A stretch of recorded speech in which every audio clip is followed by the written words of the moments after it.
Alright, and we're back for round 2, once again playing against our friend, the Flame Tongue Kavu. We will once again be on the play, because why wouldn't you be? This hand is not fantastic, but considering the fact that we have, I believe I counted 15 creatures that cost 3 or less, or maybe 16, that we have a good chance of drawing a 2 or 3 drop, in which case this hand becomes very good. So we're going to keep. Hopefully this Foundry of the Consoles isn't going to ruin our second red, but the good news is we can definitely cast the Languish if we draw it, and we don't have much of a board presence here to languish away. So let's go ahead and just start out with our traditional 1-drop, the Bonded Construct, and pass the turn. See what our opponent has in store for us. Forest Go, okay. I like playing against green decks. I think green is by far the worst color in the format, so I don't mind playing against that color any bit at all. Alright, drawing a 3-drop would be very nice. But you know what? I'd even settle for a 2-drop, or even a 4-drop.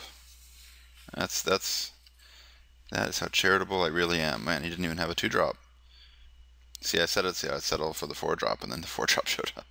Okay, I'll play the Mountain. I mean, I don't think he thinks we have Languish, but we may as well not let him know that a Languish could ever happen. I mean, why do we have to tell him about that? Okay. Eyeblade Assassin. Oh no, that guy's Bonded Construct's worst nightmare.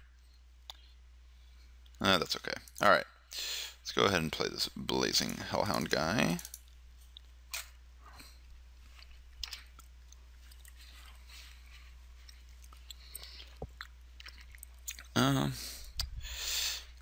Well, a 3-drop would have been ideal this game, because our guy just got picked off, but we'll see what he does. He has Varika's Disciple. That is going to meet an end of Lightning Javelin. That is dying to a Javelin immediately. Okay, let's Javelin that crap out of that guy. Yeah, that's fine. I'm not in love with this scout here. I think we can do a little bit better. So let's bottom that. Play the Swamp. Probably should have played Foundry of the Consoles in case he Mind Rots us, but it's a 4-mana Mind Rot that's not particularly playable. But we still could have played around by playing Foundry, so that was probably an error. Because obviously if we get Mind Rotted, we do not want to discard Cruel Revival ever. See, now we're getting punished by a different discard effect. Okay. Alright. Izumi battles us. Yeah, see, this is actually quite bad. That was a misplay that is going to come back to haunt us if we draw a playable here. Ooh. That's a good one. Yeah, clearly we misplayed there. We should have discarded Swamp. I think having a flyer against this green deck is more relevant than this. No, actually, I think I'm gonna have the flyer kill the shaman here. And to discard the scout, which is unfortunate. Let's see.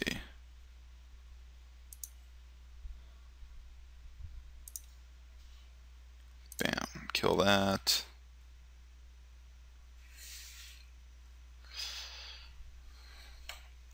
If he tries to save it, we sack the Gearcrafter.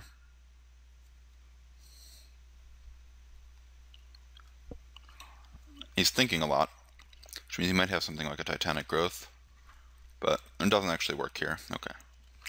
Now I have to discard the Scout when we could have discarded a Swamp, so probably a mistake. Got punished. Let's play the Foundry and battle with this idiot. Have to F4 because we have the Hellhound in play. Hopefully not having the Scout won't become relevant. But yeah, there's some small misplays you can make like that. Shaman of the Pack. That's fine.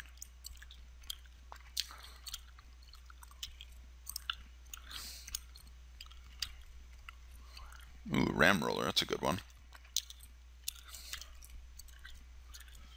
The question is, Do we Cruel Revival the Shaman? I don't think we do.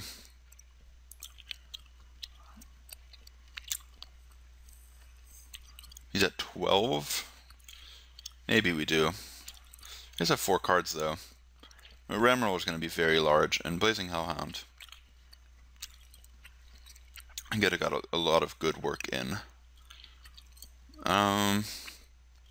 That was also the best thing he could play on 5 mana, so I think killing it here is actually fine. Keep him up, keep the pressure on, and we can save activating the Foundry for another time.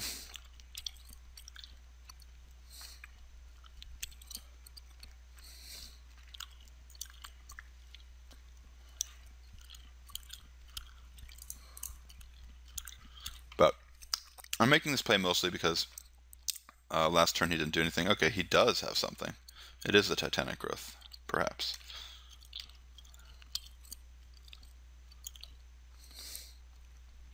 Might of the Masses. Yeah, that's fine. It's still a 2-for-1. And we still have a Ramroller coming out next turn.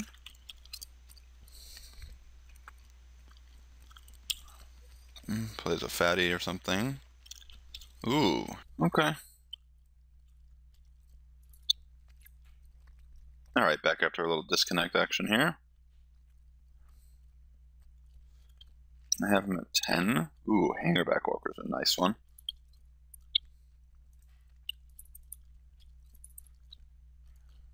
Hangerback for 3.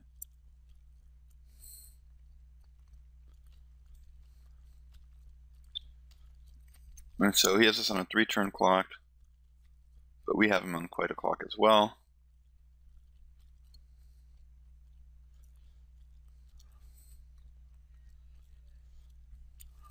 He does get to draw a card off Foundry of the Consoles, which is very awkward.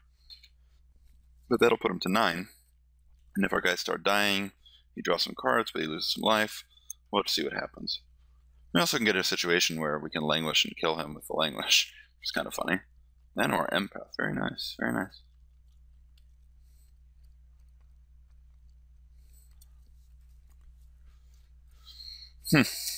Must have just drawn it. Fleshbag Marauder. Oh, that's not very good here. Fleshbag Marauder is not very good against Hangerback Walker. I'm just going to throw that one out there.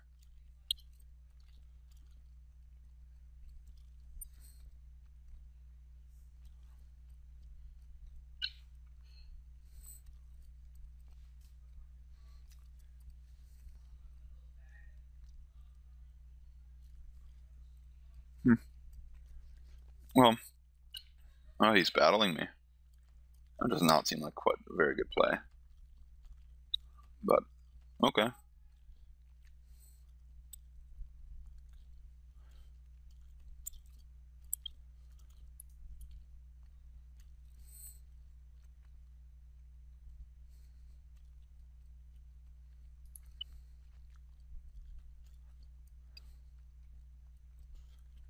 We can go ahead and just attack him here. He blocks here, he takes 4, he goes to 6.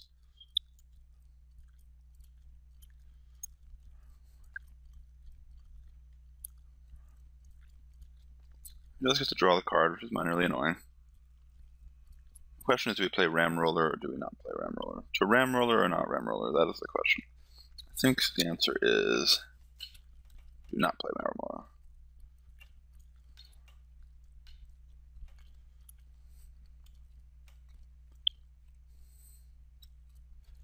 You gonna play Fleshbag?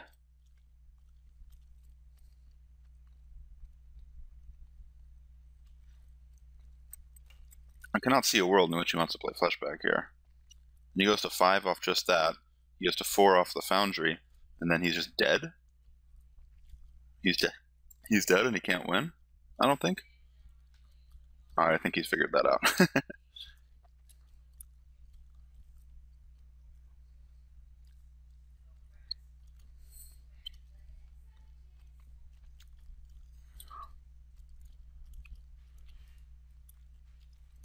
Alright. He could have like a Titanic Growth. It seems unlikely, but I'll take him to 5. I'll take him to 4.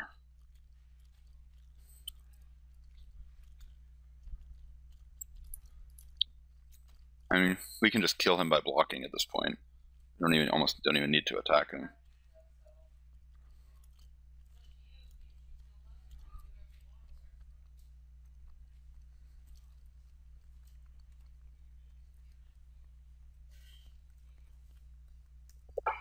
Okay. What do you have? Alchemist's Vial. Ooh. You can make Hangerback Walker not attack? I'm kind of impressed. It's kind of a thing. Alright. It's kind of a thing. What do we have here? Tuco Husk. Okay, well, I guess he could sack that guy so that way it doesn't kill him. Twine and Elite is also fine.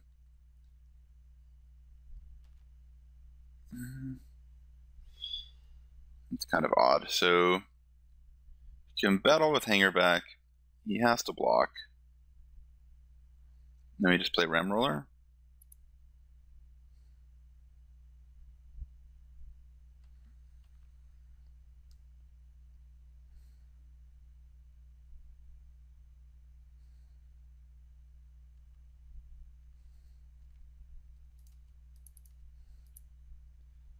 Play the old Ram Roller. Now he's in a lot of trouble. I guess he could make Thopter not be able to block, which would be annoying. But he needs to be able to, he has to actually have specifically Titanic Growth in this situation. I mean, an alternate play was to hold Cruel Revival for something like this, but in order for that to be bad, he had to have specifically a pump spell to kill Blazing Hellhound, and then he had to have an insane 6-drop, as well as the land to play it. So it required him to have 3 different things to put us in this position, and we could still win. Chandra's Ignition is still an out here. It's 4 damage to everything with the Ram Roller.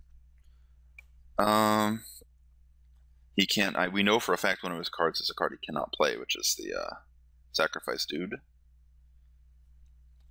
Let's see what he has.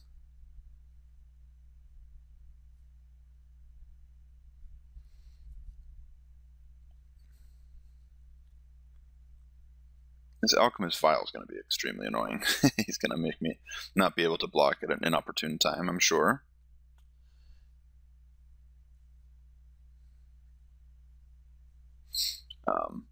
Speaking of opportunity, it's kind of why we waited to play Ram Roller when we did, because it would have just gotten eaten up in an earlier turn, I think. Reeve Souling that guy, okay. You have him at 3. Does he have the Titanic Growth to kill me? Freaka's Disciple, okay.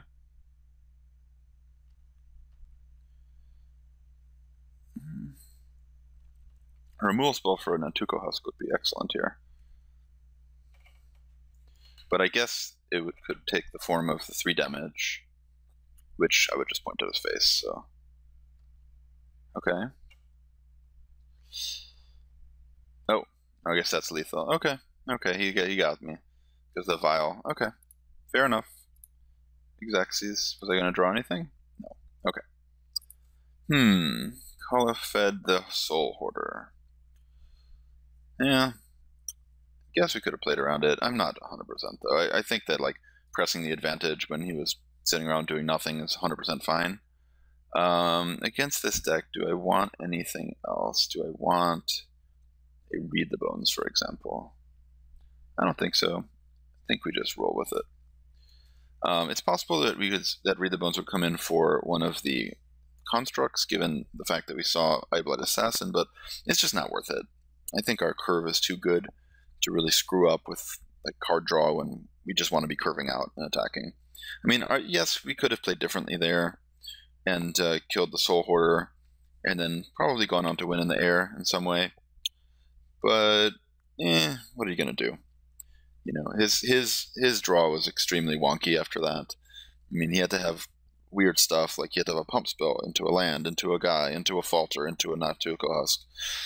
And even though we lost, I feel like you actually lose more games sitting around doing nothing, waiting for him to play a good creature, than you do just like making that attack, hoping to draw more creatures. I mean, he happened to draw a 6/6 flyer. It's like literally probably the best creature he could draw in that scenario. So, you know, it is what it is. Slightly annoying, but I think we'll be okay.